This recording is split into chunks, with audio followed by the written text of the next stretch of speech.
Buenas noches, mis estimados amigos de mi partido en México. Que tengan un excelente miércoles. Hoy estamos a 19 de febrero del año 2025. Y bueno, amigos, pues que la agarran y que le dan con todo, que le parten toda su madrina a Marco Cortés. Los de Morena no se guardaron nada y ante esto, pues, Andrea Chávez, una de las caras nuevas de la Cuarta Transformación, una de las caras jóvenes de Morena, le dice prácticamente sus verdades a Marco Cortés y le dice el deporte favorito del PRIAN es la mentira. Y la senadora Andrea Chávez le pone nombre y apellido y pues le da su merecido a Marco Cortés. Así es, mis estimados amigos, ¿qué opinan? Y sin más que decir, vamos con la información. Gracias, con el permiso de las presidencias, compañeras y compañeros senadores. Por tercera ocasión en esta sesión, sufragio efectivo, no reelección. Justamente un principio, consigna e incluso una condición para el desarrollo de nuestra democracia. Este lema, acuñado por el movimiento antirreeleccionista de Francisco I. Madero, fue origen y al mismo tiempo también fue una causa para frenar la élite política que buscaba perpetuarse en el poder. Y hoy, en esta sesión, con la entrada de esta reforma, se reivindica como un precepto constitucional.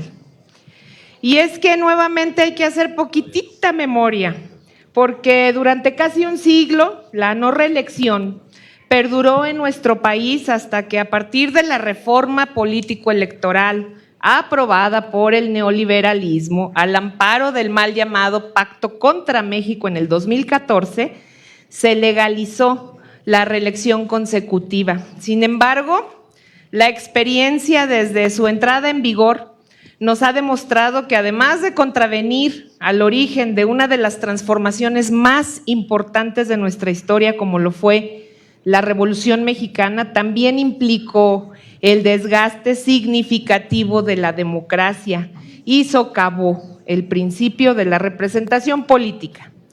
Y aquí hay que mencionar que lo dicho por nuestra presidenta de la República, la doctora Claudia Sheinbaum, pues es algo que tiene muchísima razón, porque ella se refiere a que el pueblo de México ha demostrado que no está de acuerdo con la reelección. Y como lo comentaron hace unos momentos, no son ocurrencias, son exigencias del pueblo de México. Por cierto, exigencias que fueron respaldadas por 36 millones de votos en nuestro país y que están siendo respaldadas por la mayoría calificada en la Cámara de Senadores y en la Cámara de Diputados. Y esto nos confirma que el Plan C continúa en marcha.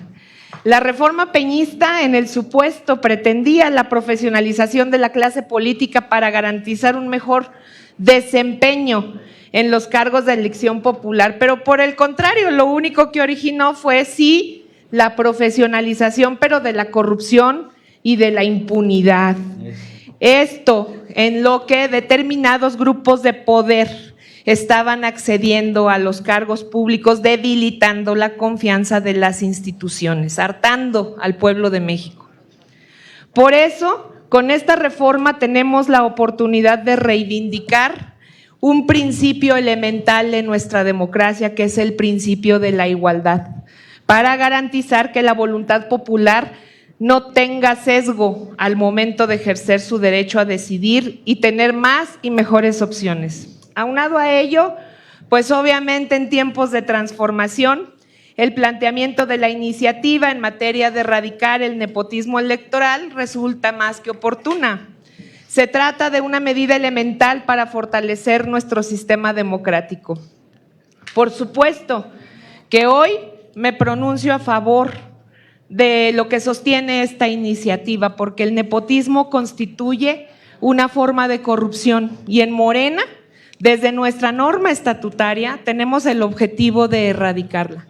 Como legisladoras y legisladores de este movimiento de transformación, indudablemente estaremos de acuerdo con prohibir el nepotismo electoral a nivel constitucional, porque los intereses personales jamás deben de estar por encima del interés público, ni mucho menos del bienestar del pueblo. Prohibir el nepotismo es frenar las prácticas antidemocráticas y evitar la intromisión de grupos que pretenden perpetuarse en cargos públicos. Estos cargos, o mejor dicho, estos encargos públicos no pueden ser concebidos como un botín que se puede repartir entre unos cuantos. Es legítimo que el pueblo elija y lo es aún más que lo haga libremente. De igual manera, quienes aspiran a ocupar un cargo de elección popular, al amparo de nuestra Constitución y de la legislación electoral, tienen todo el derecho de hacerlo en condiciones de equidad. Por tanto, y concluyo, senadoras y senadores, esta reforma constitucional no solo es un deber legislativo, es una obligación moral con el pueblo de México. ¿Es cuánto? Yo sí quisiera primero expresar que se vive en democracia y esto me parece fundamental entenderlo, porque en un régimen democrático la mayoría tiene el derecho a llevar a la práctica el modelo que comprometió en una campaña electoral. Entonces, como nunca antes se vive en México tiempos de democracia. El 2 de junio, la población salió a votar mayoritariamente por el proyecto que encabeza Morena. 85% de los distritos del país nos alzamos con la victoria y más del 90% de las entidades del país nos alzamos con la victoria. ¿Por qué planteo este tema? Porque nosotros no hemos mentido nunca. Nosotros en la plaza pública, acompañando al presidente Andrés Manuel, comprometimos que de lograrse la victoria electoral íbamos a llevar un proceso que llamamos la cuarta transformación de la vida pública. Que la primera transformación se recoge en el Constituyente de 1824 con el México independiente. Que la segunda transformación, el Estado laico con Juárez, en el Constituyente del 57.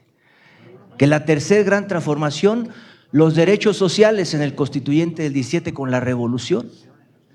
Y que a partir del 18 empezamos a construir, ojo, a confeccionar el traje de la cuarta transformación. Y esto es importante puntualizarlo. ¿Por qué? Porque las reformas a la Constitución que hemos impulsado tienen dos propósitos desde mi punto de vista. El primero, recuperar la esencia popular del Constituyente del 17. Y la segunda, profundizar un país de derechos para el pueblo. No es lo mismo oportunidades que derechos. La derecha, oportunidades. La izquierda y el movimiento progresista y transformador, un país de derechos. Y en ese sentido, el tema fundamental es recuperar la confianza en la política y en lo público. Poner fin a la política de abuso y de saqueo que durante 36 años los neoliberales hicieron en este país. Sometieron al poder público por el poder económico, se crearon élites económicas y se impuso el mercado y se debilitó al Estado. En estos últimos años, con Andrés Manuel y lo que va de la administración de la presidenta Sheinbaum, hemos avanzado de manera significativa, pero hay que decirlo también, la reelección, si bien te coloca ante el escrutinio público, también en el caso legislativo te pone en una condición de ventaja, relativa ventaja al no manejar presupuesto público. Pero en el ámbito de lo ejecutivo, cualquier que sea el nivel, evidentemente que es mayor la ventaja para quien está en el cargo. Y todavía hay resabios del viejo régimen, ese es el tema de fondo. Todavía hay vicios, prácticas que se resisten a irse.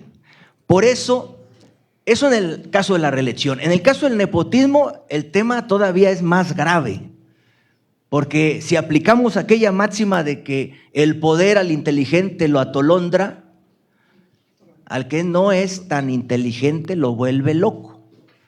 Y entonces, con tantos vicios, con tantas malas prácticas, pues ahí tenemos un gran problema. Si queremos un país de derechos, entonces tenemos que construir un país de iguales. Y en ese sentido, yo diría que el objetivo fundamental radica en recuperar eso, precisamente la esencia del constituyente, del sufragio efectivo y no reelección, pero tiene un alcance de mayor profundidad. Es la construcción de un nuevo concepto de liderazgos de lo público que no acepten someterse a los intereses privados. Ese es el tema fundamental y que en todos los niveles, desde el ámbito más modesto de responsabilidad pública, que esa autoridad tenga autoridad moral, que tenga un patriotismo genuino, que tenga una visión de largo plazo. Esa es la aspiración de fondo de las reformas que hoy se ponen en esta mesa. ¿Sería cuánto, senador? Muchas gracias, senador. Para hechos, se solicitó de parte de la senadora Andrea Chávez y le damos el uso de la voz hasta por 3 minutos. Adelante, senadora. Gracias, senador secretario. Saludo con gusto a mis compañeros de comisión. Me voy a reservar mis consideraciones políticas para participar en el debate que se desarrolle al interior del salón del Pleno de Sesiones, pero me parece que es importante hacer una serie de consideraciones técnicas por una serie de mentiras que se han dicho aquí en voz de la oposición, particularmente en voz del Grupo Parlamentario de Acción Nacional, y generalmente nos reservamos el nombre del senador o la senadora que los dijo para evitar se conteste a través del mecanismo de moción por alusiones personales, pero me parece que necesitamos contestación.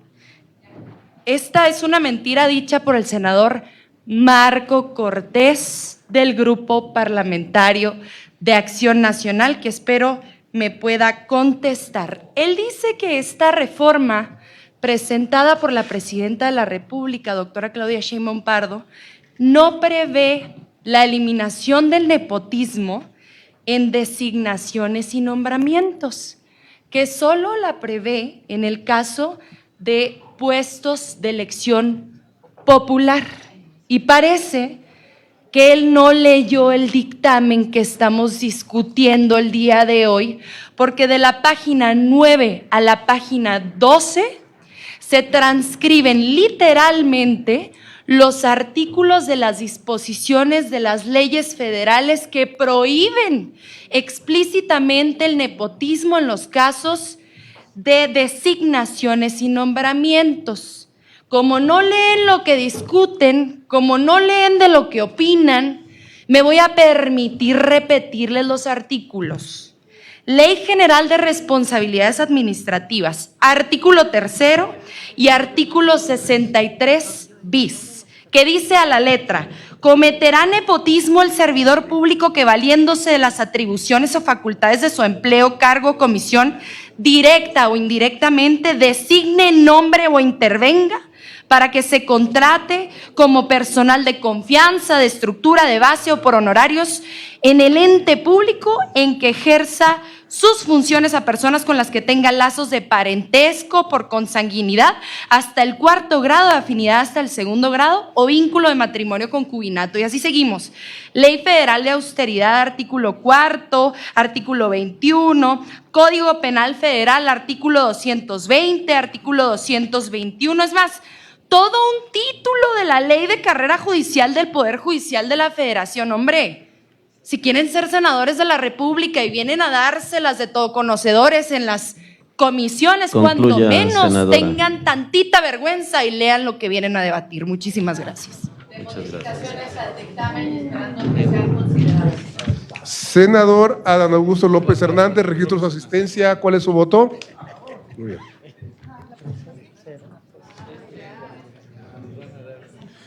Hemos registrado, presidente, senadoras, senadores, en la Comisión de Estudios Legislativos, 13 votos a favor, 0 en contra y y 3 abstenciones. Por ende, está aprobado en ambas comisiones. Muchas gracias, secretario. De conformidad con el resultado de la votación, se declara que el dictamen en discusión queda aprobado en lo general y en lo particular. Comuníquese esta aprobación a la presidencia de la mesa directiva. A ver, compañeros, concluyamos la sesión, por favor, ¿sí? Así es, mis estimados amigos de Mi Partido es México, como terminaron de ver el video, pues se aprueba en comisiones del Senado la reforma de no reelección y nepotismo. Y bueno, amigos, ¿qué opinan de esta participación de los legisladores de la Cuarta Transformación, donde le dieron hasta para llevar el prianismo? Dejen su comentario, que es importante. Y hasta aquí llegamos con otra nota más. Recuerda, si no estás suscrito en el canal, suscríbete y activa la campanita de notificaciones para que seas el primero en estar informado. Esto es Mi Partido es México. Nos vemos en la próxima.